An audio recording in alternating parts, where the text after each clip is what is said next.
Amigas, amigos, muy buenas noches.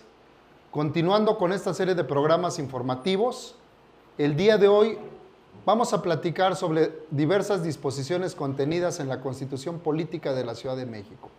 Y para ello vamos a empezar a platicar respecto a las demarcaciones territoriales y alcaldías con el abogado Saúl.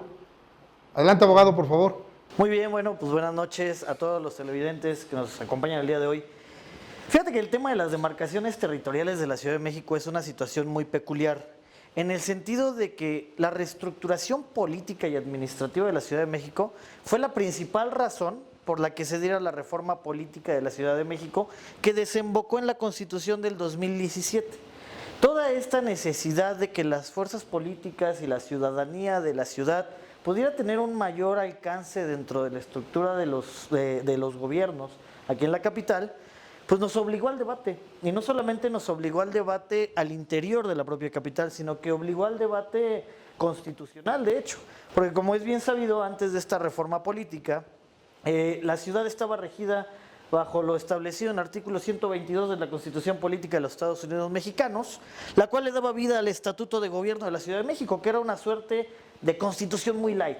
Y esta constitución muy light de verdad nos dejaba en una situación de indefensión que a veces denominaban a los ciudadanos de la Ciudad de México, en ese momento Distrito Federal, como ciudadanos de segunda, porque teníamos derechos y libertades muy coartados, que a pesar de que somos mexicanos, o éramos mexicanos en ese momento, como los demás habitantes de nuestro país, pues sí teníamos limitantes. Una de ellas, y yo creo que es el ejemplo más palpable que podemos ver y que los abogados aquí presentes conocen muy bien, era el hecho de que no podíamos elegir, o nuestro jefe de gobierno en ese momento no podía designar un secretario de Seguridad Pública en ese momento, ahora ya es Secretaría de Seguridad Ciudadana, pero este secretario tenía que ser designado específicamente por el titular de la Presidencia de la República, por tratarse precisamente de ser el territorio donde se asentaban los poderes de la Unión.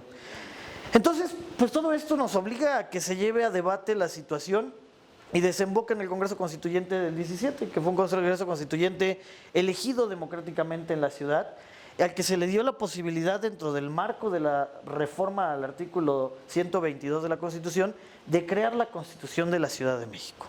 Y la verdad es que esos debates estuvieron bastante interesantes, porque lo que planteaban algunas fuerzas políticas, o más bien algunos actores políticos, porque tuvo perfiles muy interesantes este Congreso Constituyente, era que pudiéramos avanzar en el tema de llevar hasta un grado de municipalidad y de estatalidad a la Ciudad de México, darle mayores facultades en distintos aspectos que antes no los teníamos. Sin embargo, creo que en razón del poder y en razón del equilibrio político hubo algunas medidas que sí se tomaron a medias, tal vez, como que dirían por ahí, les dio frío a los legisladores, ¿no? Y lo vemos en el artículo 53 de nuestra Constitución de la Ciudad de México, el cual establece la existencia o creación de las alcaldías. Y al momento en el que nos reconocen a nosotros la existencia de las alcaldías, nos obligan a regular o a legislar al respecto, y de ahí nace la Ley Orgánica de Alcaldías de la Ciudad de México. Esta ley orgánica, que en su primer tintero fue muy buena porque le daba facultades a las alcaldías que eran bastante interesantes, orientadas a crear de verdad instituciones que al final son desconcentrados, político-administrativos, que tuvieran cierta capacidad de maniobra. Y una parte bien importante era precisamente el tema de los consejos, con C. Recuerden, no son consejos con S, son consejos con C, porque están integrados por concejales, ¿no? Que muchas veces dicen, es que tienes una falta de ortografía. No, es una figura que sí existe. Y entonces, cuando se crean estas alcaldías, una de las cosas que a mí me pareció en un primer bosquejo de la ley muy interesante fue que ponían requisitos, por ejemplo, para designar a los titulares de algunas unidades administrativas. No sé si tuvieron la oportunidad de revisar ese bosquejo de ley o la primera ley que tuvimos vigente, y nos establecía que el titular de las unidades de jurídico, de obras y de administración tenían que pasar por un examen de conocimientos y comprobar haber tenido una participación dentro del sector público que los avalara como titulares de un área administrativa. Al final, se reformó esta ley, se les quitó algunos de estos requerimientos, de estas figuras, que a mi parecer yo creo que son necesarios, porque como servidores públicos o dentro de servicios públicos, sí nos hace falta mucho la profesionalización. Sí tenemos que tener servidores públicos de tiempo completo y no servidores públicos de nombramiento político, creo yo, puedo estar equivocado, ¿no? Pero bueno, en este tema de las alcaldías, ya cuando se crea esta figura de un alcalde más autónomo, más como figura central de su demarcación, tendríamos que orientarnos a lo mejor hacia facultades como las que se tienen en los estados de la República, en las cuales los regidores, que es el símil casi parecido a los concejales, sí tienen facultades y les llaman coloquialmente en el derecho, son figuras que tienen dientes, ¿no? Para morder, pues, en caso de que resulte necesario. Y en este caso los regidores los tienen, porque sí tienen amplias facultades para fiscalizar, para vigilar, para aprobar y en caso de hacer observaciones. En el estado de Hidalgo, por ejemplo, es muy importante y muy interesante porque les dan la facultad a ellos de aprobar o no aprobar enajenaciones que realice el propio ayuntamiento, de desprender bienes de dominio público para convertirlos en particulares, cosas que se las quitaron en el momento que se crea la Ley Orgánica de Alcaldías.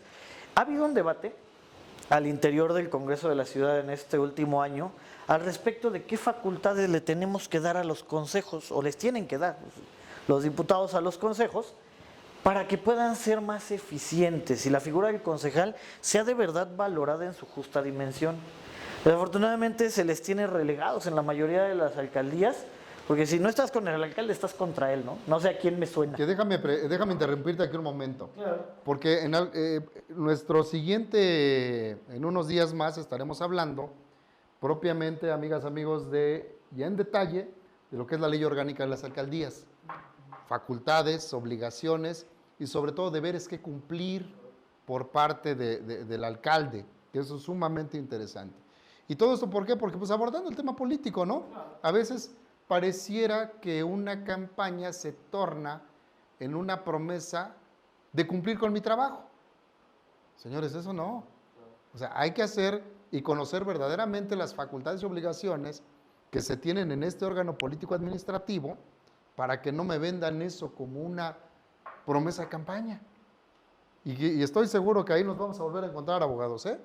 Y hay que preparar ahí cómo es que verdaderamente debe llevarse a cabo una administración.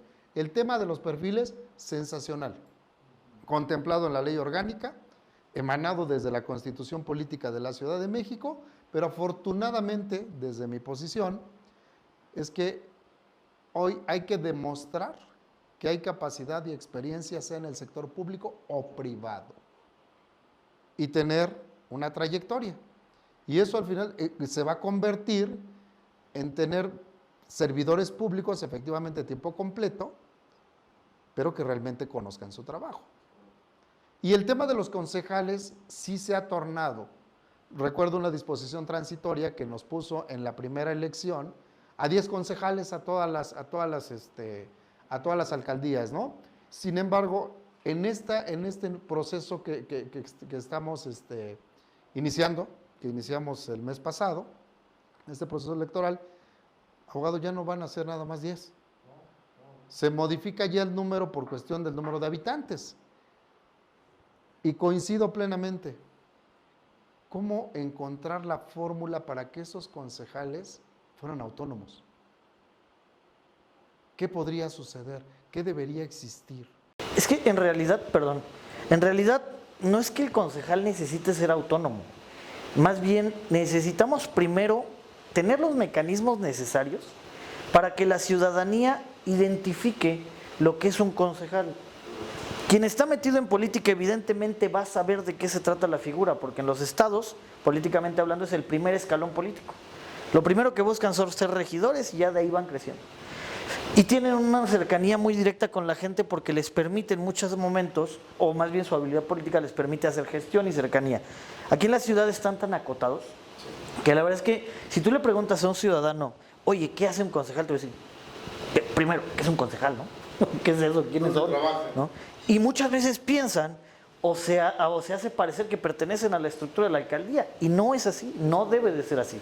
Falta darle esos dientes a la figura de los consejos para que tengan mayores atribuciones. A pesar de que sí tienen algunos mecanismos de control y contrapesos, los tenemos. Y ese es otro punto, por ejemplo, que nosotros podríamos escalar en el tema del Cabildo de la Ciudad de México. Ya como tenemos nosotros consejos en las alcaldías, ahora también se conforma el Cabildo de la Ciudad de México. ¿Qué es esto? Es un órgano colegial que se integra por la persona titular de la jefatura de gobierno y los titulares de las 16 alcaldías. Entonces son 17 personas las que están integradas, un número impar, en el cual tienen que llevar a cabo algunas determinaciones, pero es muy interesante porque se ha demostrado que les cuesta mucho trabajo por tema político poder llegar a consensos. Un ejemplo muy claro es el de la aprobación de su propio reglamento interno del Cabildo, que fue una situación en la que se vieron los dos bandos o las dos posturas políticas enfrentadas y que al final se tuvo que generar un consenso porque era necesario, porque no había forma en la que les aplicaran manita de cochino, por ahí dirían, ¿no? Porque al final pues son alcaldes cada uno de los integrantes, cada uno tiene la habilidad y la destreza política, si lo queremos ver de alguna forma, de poder o de conocer cómo funciona. Pero cuando ya lo bajamos hacia la figura del consejo, es cuando tenemos ahí controversias. Eso en el artículo 54. Ahora bien, el artículo 55, que va enlazado, porque al final son 3 puntos que son primordiales en el funcionamiento de las alcaldías, tenemos que ver los aspectos presupuestarios. En el tema presupuestario, la Ciudad de México todavía sigue bastante amarrada en el aspecto de cómo tiene que llevar sus finanzas. Lo único que nos dice el artículo 55, que a mí me parece relevante, es que tal y como se apruebe el presupuesto por parte del Congreso, es como se tiene que aterrizar hacia las alcaldías. Y eso es bueno porque impide, hasta cierto punto, que la persona titular de la jefatura de gobierno meta la mano y diga, bueno, te aprobaron 10, pero mira, de esos 10, mejor me quedo 1 para que yo lo pueda operar y te bajo 9 y ya te rindo cuentas de ese 1, que en el camino se convierte en 80 centavos y luego ya lo ves en el campo de 60 centavos, ¿no? Entonces, es una buena figura en el momento en el que se obliga que esa transferencia sea directa. Pero al final, pues estamos en un sistema asimétrico, tal vez como lo diría Adam Smith, ni no en el concepto a lo mejor de la teoría económica, sino un concepto asimétrico en la teoría política, en el aspecto de decir, ok, ¿en qué momento funcionan los contrapesos? Y decía un profesor al que yo estimaba mucho, porque ya no está con nosotros, decía, en México los contrapesos son tan buenos que no sirven para nada, pero al final terminan funcionando. Así es, contador. Oye, abogado, y fíjate que aquí hay un término que hoy escuchamos mucho, sobre todo en el ámbito político, y dicen participación ciudadana. ¿Qué opinas de la participación ciudadana hoy, conforme a lo que establece la Constitución Política de la Ciudad de México, versus lo que realmente opera en nuestras demarcaciones? Fíjate que es muy interesante esa pregunta de la participación ciudadana, porque en realidad la participación ciudadana como figura política surgió en Brasil. La idea de la participación ciudadana y lo que nosotros conocemos como, por ejemplo, los consejos de los pueblos y los comités vecinales, surgieron de una figura brasileña, que lo que buscaba el legislador brasileño, específicamente en Sao Paulo, era generar células de ciudadanos dentro de las propias colonias que coadyuvaran para la atención de los problemas de las mismas. Esa era una participación proactiva. Sin embargo, aquí en México, al momento de que hacemos el traslado de la figura jurídica, lo pasamos a nuestra ley de participación ciudadana y ha funcionado a medias. ¿Por qué? Pues porque vemos ahorita que el tema de las elecciones de consejos, de consejos de los pueblos por resolución está detenida por resolución del tribunal, porque se determinó, y yo creo que es correcto, que ya teníamos una sobrerepresentación de autoridades tradicionales. Y otro detalle que llegará el momento del análisis, y sí me gustaría que lo pusiéramos en la mesa, sería el de los presupuestos participativos. Es el coco de las alcaldías, es el coco del Instituto Electoral de la Ciudad de México y de todo el mundo. Porque sabemos que son 3% que se divide entre las colonias de acuerdo a su población. Y hay unas que les toca más y que les toca menos. Pero al final la parte de ejecutar el presupuesto participativo ha sido una situación que hasta la propia ciudadanía se desencanta de la participación. Porque dicen, oye, nos asignaron 8 millones de pesos, por ejemplo, pero ya se quedaron parados porque en algunas situaciones, en algunas alcaldías, no lo está ejecutando la alcaldía, no lo ha licitado, o en otras situaciones tenemos una impugnación en el Tribunal Electoral por el registro del propio proyecto, o en otras autoridades originarias no están en la misma sintonía para llevar a cabo. Recordemos que hay una obligación en los pueblos originarios de consultar cualquier tipo de intervención o de obra. Y entonces eso nos ocasiona que cuando la alcaldía no tiene la sutileza política y la experiencia y conocimiento jurídico para consultar, ¿qué es lo que pasa? Ponen la primera piedra, llega el amparo y hasta ahí llegó la obra.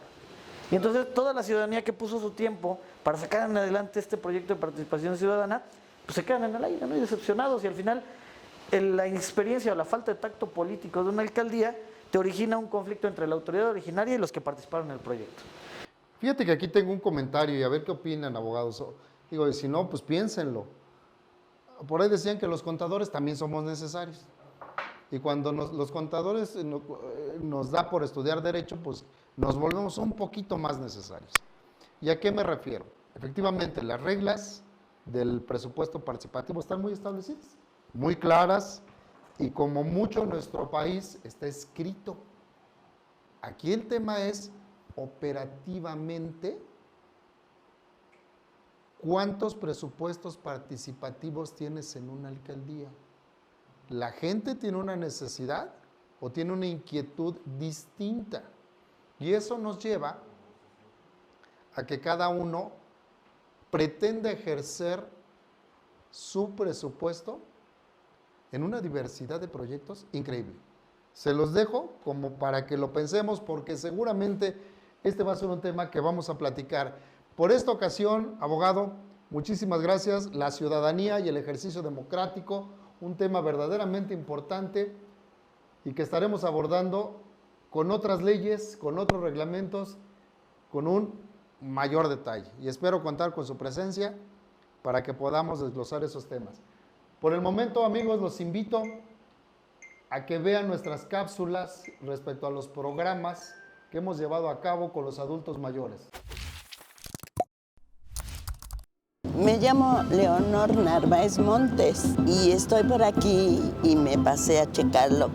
Todo lo que están haciendo aquí, la presión, la glucosa y todo ese tipo de cosas que pues a mí como persona mayor me hace falta checarme, y entonces pues le agradezco que esto estén haciendo por nosotros. Gabriel del Monte, unidos, ganamos todos.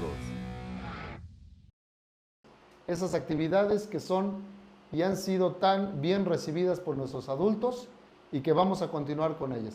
Los invito, por favor, a que las sigan observando. Muchas gracias y hasta la próxima.